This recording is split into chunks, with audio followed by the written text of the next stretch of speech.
Hello everyone. Today we are going to take up the lesson Hayavadhan, an extract.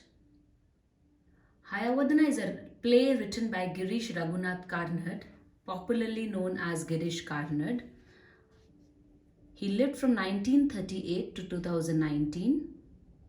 This is a very famous play written by him, which is about transposed heads. So due to its theme and due to his writing of the play in a unique style, the play became very popular.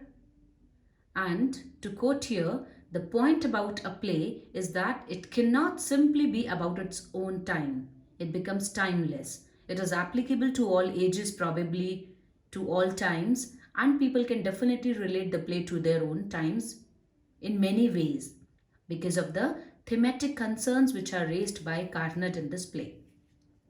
So the part of Insights 2 is not the entire play, but just an extract of it, a part of it. But we will be relating to the entire play as well in order to understand the extract in a better way. Because we cannot study it in isolation. I hope you understand that. So let's begin this introduction.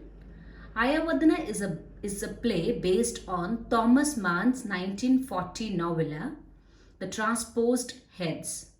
So this is the source of the play, from where Karnad got the idea of writing this.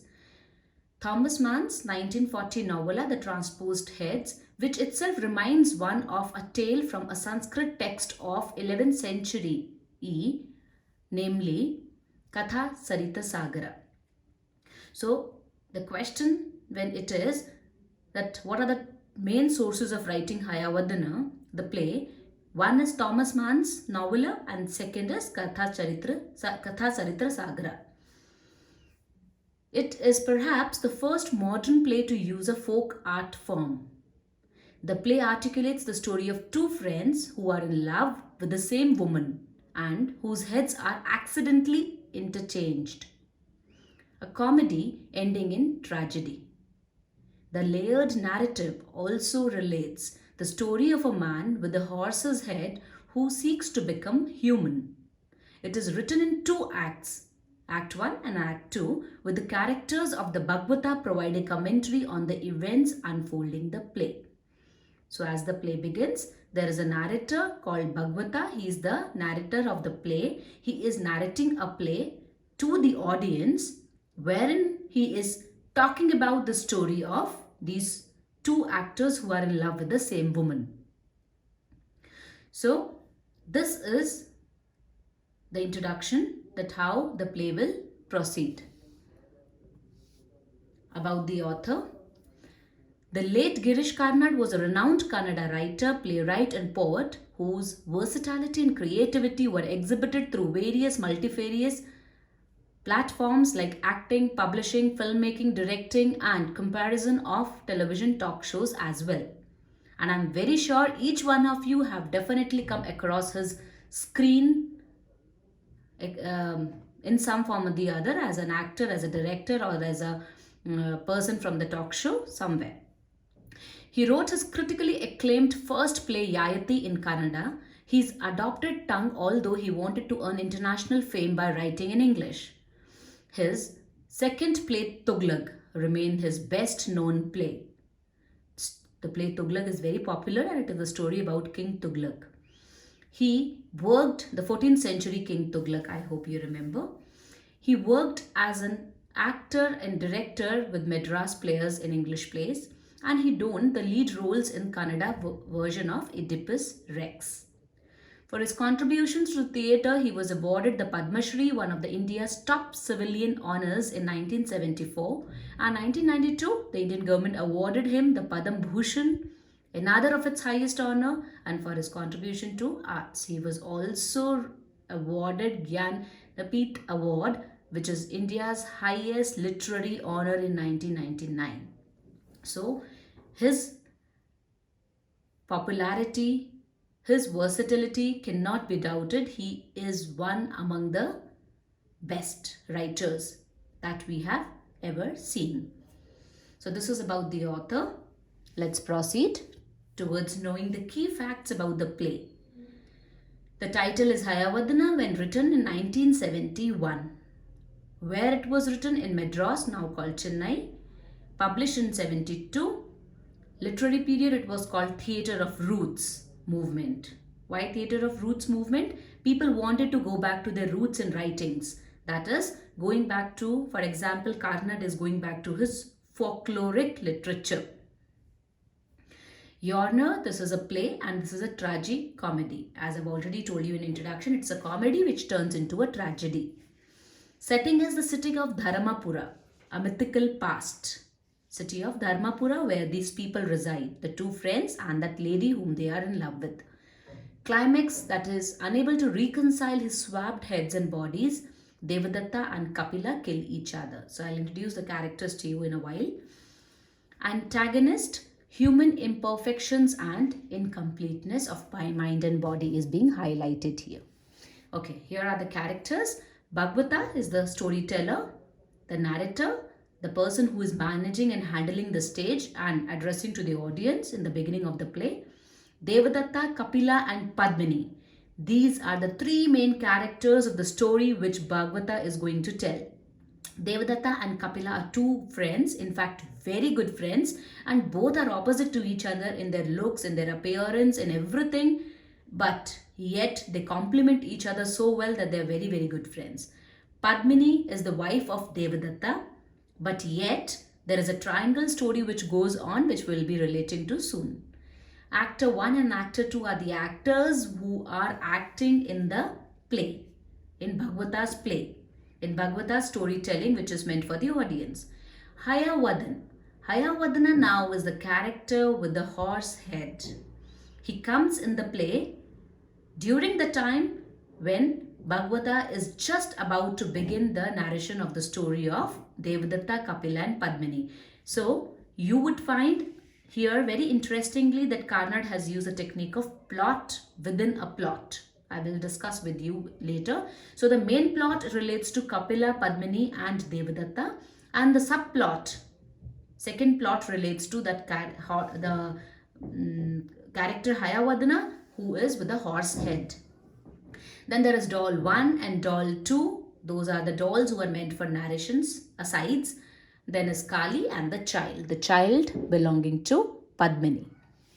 Understanding the title, okay, I have just split it up for you to understand what do you mean by Hayavadana here. As the name suggests, is the man with the horse head. Haya means horse and Vadana means face.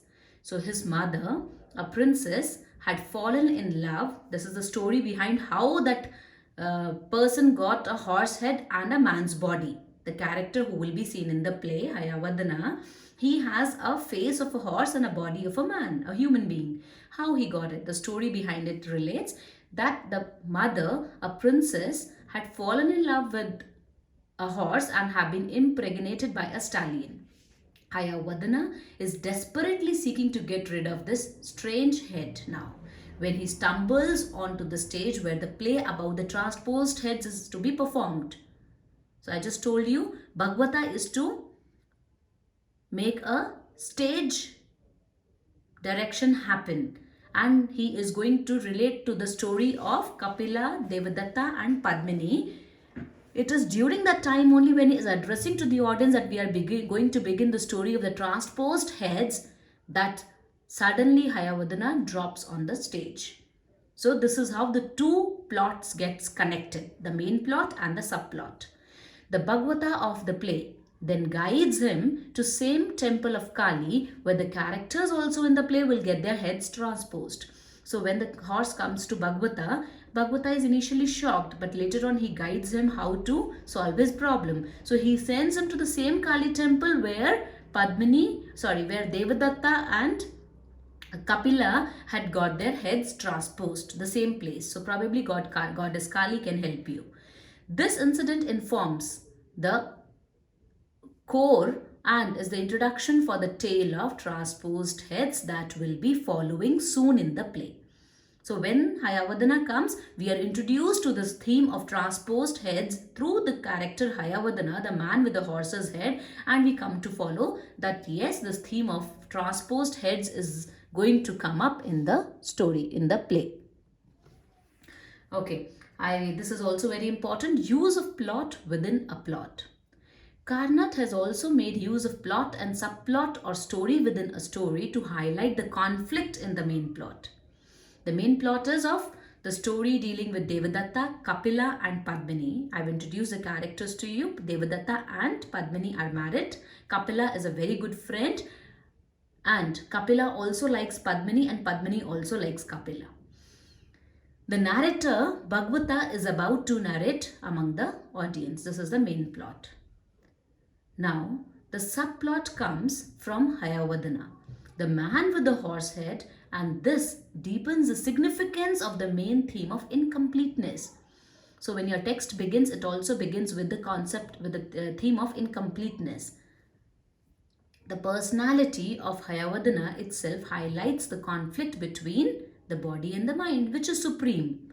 Body is good, important, or mind is important, head is important. So that is the confusion, the conflict which is raised in the beginning itself through the appearance of the character Hayavadana. He wants to shed off his head, horse head, and become a complete human. There is conflict shown between Devadatta's head also and Kapila's body also throughout the play. Devadatta's head is very important because he is a very intelligent person, and Kapila's body is important because he is a very masculine person and very strong. And therefore, who is important, who would be important for Padmini? Either it will be Devadatta because he is intelligent, he is very sharp, brilliant, or it will be Kapila because he has got a masculine, robust body and looks very attractive. So that is a conflict which is presented in the body of Hayavadana also. Till the end, when his search for completeness ends with his becoming a complete horse. Girish Karnad succeeds in using the techniques of story within a story effectively to bring out the core of the main plot. So he's using this technique in order to make you understand that what is happening to Hayavadana is happening in the real lives of Devadatta, Kapila and Padmini too. So I hope this plot within a plot is clear to you, and this is the main technique used by Karnad in this play in order to put across the theme of incompleteness and the conflict of body and the mind. The plot of the play. The play opens with a puja to Ganesha. As the Bhagavata asks the Ganesha bless the performance that he and the company are going to perform. So Bhagavata begins with invocation to Lord Ganesha, and then he places the audience in the setting of the play Dharmapura and begins to introduce the central characters. The first is Devadatta, the son of Brahman, who outshines the other Pandits and the poets of the kingdom. He is very intelligent. The second is Kapila, the son of the ironsmith, who is skilled at physical feats of strength, and they are the two closest friends. As the Bhagavata sets up the story, there is a scream of terror off stage coming. An actor runs on stage screaming that he has seen a creature with a horse head. So this is actor 1 who is screaming and coming in, a man's body and a voice of a human. The Bhagavata doesn't believe him. And even when the creature Hayavadana enters, the Bhagavata thinks that he is wearing a mask with a horse head and attempts to pull it out. He starts pushing off his head because he feels that he's just joking. This is not at all possible. But upon realizing it's his real head, the Bhagavata listens as Hayavadana explains his origin. He tells he is the son of a princess and a celestial being in horse form, and he is desperate to become a full man now. The Bhagavata suggests that he should go to goddess Kali, the temple of Kali, and she grants anyone who asks for anything. Hayavadana sets out for the temple, hopeful that Kali will be able to change his head into human head now. So this is how the play begins with. And as I have mentioned in the note below, that this slide is the gist of the extract which is mentioned for your text inside. Only this slide is the summary of what you have in your text and insights. But relating to the whole plot is very, very important, because from the examination point of view, you are going to get questions on the knowledge based on entire play and not only this. So make it very, very sure that you do the entire of it in detail. From this part, you can Prepare questions in detail regarding the opening scene of the play, regarding this invocation to Lord Ganesha and the encounter of Bhagavata and Hayavadana. So this can be done in detail. The rest can be done in a gist form, but it has to be done because that will be part of your exams. I'm repeating, so do not skip the other slides. Okay, to continue the story, when this man realizes that yes, you have got a horse head, go to Goddess Kali and you will be helped. So he sends, in fact, actor 1 also along with him in order to help him out on the way. Now to the story proceeds. The story further unfolds. Bhagavata, after Hayavadana has gone to Goddess Kali, continues the narration of his own play and acting which has to go on the stage for the audience, which is the main plot. Okay, the coming of Hayavadana was the subplot. Now the main plot goes back again. The story proceeds further, unfolding that Devadatta enters the scene and he asks his friend Kapila to find out the name and address of the woman whom he loves. He tells him that he loves her so much that he would sacrifice his head and his arms to have her. Kapila finds the woman's home and knocks on her door, only to fall in love with her. Yet, he tells Padmini, the lady that Devadatta loves, about his friend's wish to marry her. Devadatta and Padmini marry, and Padmini is due to bear the son in 6 months. The two are supposed to go to a trip on Ujjain. So this is important because a trip to Ujjain is the main thing when the transposed heads takes place with her friend Kapila, but Devadatta is hesitant as he believes that Padmini is attracted to his friend. Due to Devadatta's jealousy, Padmini initially declines to go on the trip, thinking that Devadatta will not like it. But when Kapila arrives to her home, she changes her mind. She again feels attracted towards Kapila and decides to go ahead on the trip to Ujjain. The party passes a temple and Devadatta decides to honor his promise by giving up an arm and his head. He leaves the pair and cuts off his head. Kapila finds a dead Devadatta and decides to cut off his head as well. So he tells that when I get that lady whom I want to marry, I'll give off my head and my arm. And when he marries Padmini, he remembers his promise and he decides to cut off his head and an arm. Looking at that, the best friend Kapila feels so worried that he also does the same for his friend. Now when Padmini finds her husband and his friend headless, she decides to kill herself, but is stopped by Goddess Kali. She asks Padmini to place the men's heads back to the bodies so that she could heal them. Padmini rushes to follow the instructions given by the goddess, but as the men are revived, she finds that in her haste she has mixed up the heads and placed them on the wrong bodies.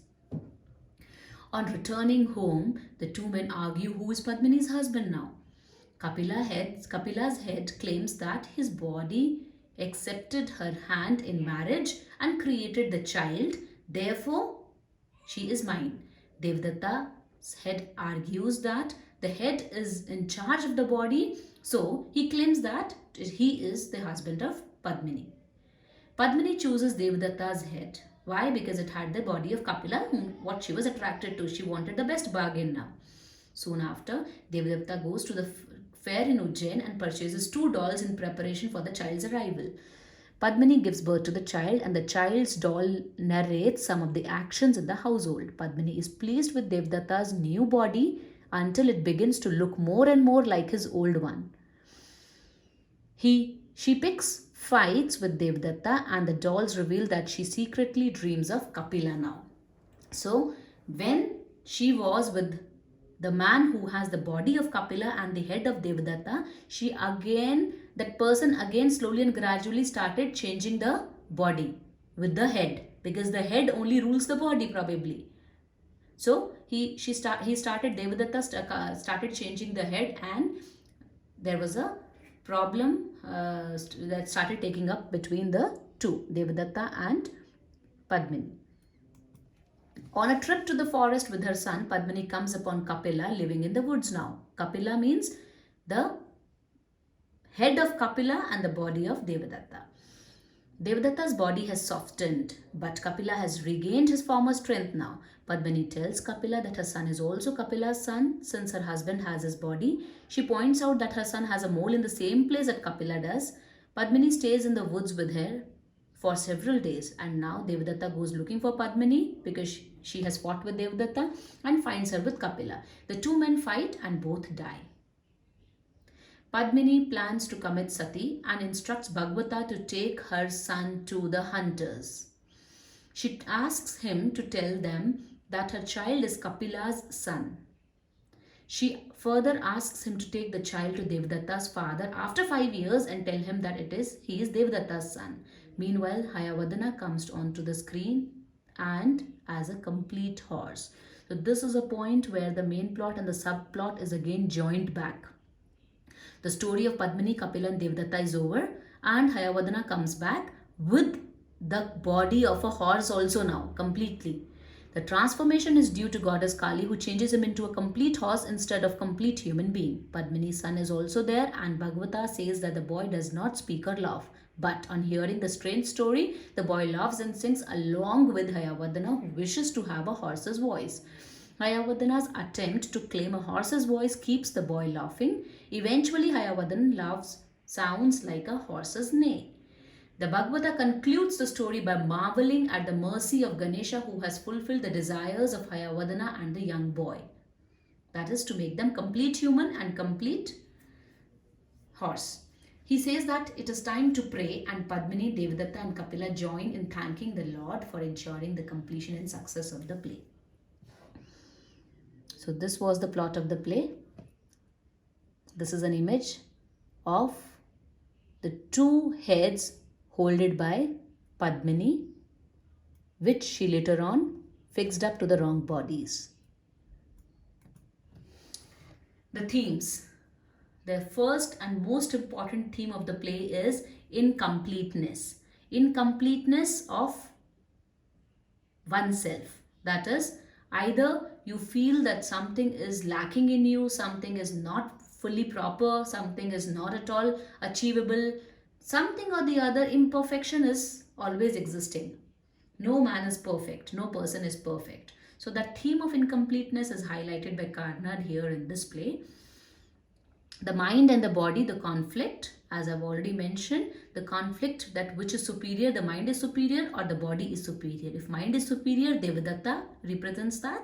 If body is superior, Kapila represented that. Then quest for identity, that is who you are, who you want to be, what basically you belong to, as it was represented in the character of Hayavadana. Alienation, that is aloofness, man is all alienated, man is living in existential mode, man is belonging to a world of existentialism where there is no world beyond.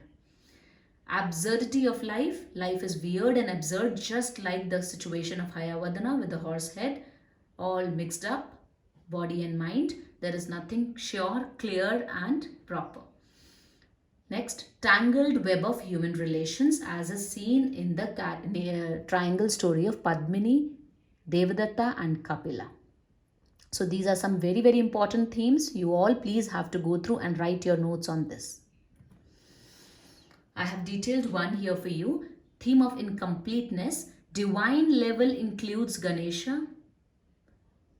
What basically I mean by this is that the theme of incompleteness is presented by Girish Karnad at all levels. At divine level also, at human level also, at animal level also. Even divinity is not complete, even humans are not complete and even animals are not complete. So divinity is not complete as is shown in Ganesha invocation when it happens in the beginning that he has a long face of a elephant and the body of a human being. So when Ganesha himself is not complete in some way, how can human and animals be? So the invocation to Ganesha itself is a part of theme of incompleteness. Human level includes Padmini, Kapila, Devadatta, and animal level includes Hayavadana. They all are incomplete at all these three levels. In this play, Karnad has presented the theme of incompleteness at three levels: divine, human, animal. When the play begins, a mask of Ganesha is brought on the stage and kept on the chair. The Bhagavatas sing verses in praise of Ganesha accompanied by his musicians. He says, O elephant-headed Hiramba, whose flag is victory and who shines like 1,000 suns. O husband of Riddhi and Siddhi, seated at a mouse decorated with a snake. O single-tasked destroyer of incompleteness, we pay homage to you and start our play. Destroyer of incompleteness, incompleteness is bound to happen because you are also like that. So, from the very beginning, we see the use of the word incompleteness, and Ganesha is worshipped as a destroyer of incompleteness. Next point, then Bhagavata says an elephant's head on a human body, or a broken tusk and a cracked belly, whichever way you look at him, he seems the embodiment of imperfection, of incompleteness. Here, the Bhagavata regards Ganesha the embodiment of incompleteness because Ganesha has an elephant head and a human body. So, important questions related to the text now. I hope you could make out the theme of incompleteness, the theme of alienation, the theme of absurdity, the theme of the conflict between mind, body and soul. All these are very, very important questions. And the plot within a plot, the subplot. So first question, Devadatta and Kapila were not only friends but they completed each other's personality. Discuss. So you have this answer very well with you by now, that they were both very, very different, yet they complemented each other because they were so opposite to each other, and unlike poles attract, like poles repel. Second, narrate the story of Hayavadana's parents. So that how mother was a human and the horse was a celestial being, and she was impregnated by the horse, and later on when the mother refused to go with the horse to the celestial life, then the horse cursed the mother that now you will have a son with the horse head and the human body, and that is how the mother bore a child with the similar curse.